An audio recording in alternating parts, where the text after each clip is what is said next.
5টাৰ দিকে Assamese second সেমৰ assignment মুক্তি গল্প গল্পকাৰ লক্ষীনাথ বেজবৰুৱাই সহবাস সমসাময়িক শিক্ষা ব্যৱস্থাটোৰ প্ৰতি কেনে মনোভাৱ পোষণ কৰিছে চাওকচোন।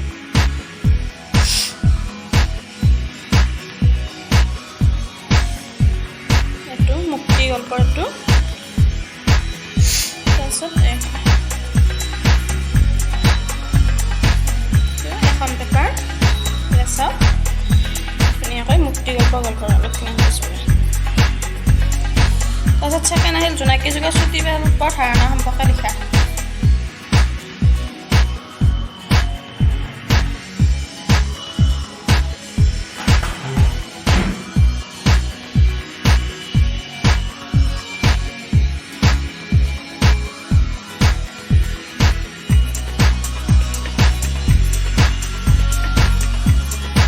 ফাৰ্ষ্ট পেজ হৈ গ'ল, ছেকেণ্ড পেজ চাওঁ।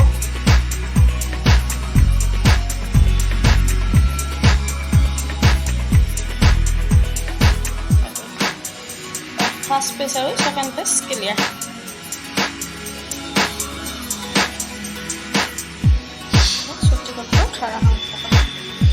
এবাৰ থাৰ্ড আহিল অবুজ মায়াৰ সোণৰ বিষয়ে লিখা। অবুজ মায়াৰ সোণৰ চাওকচোন।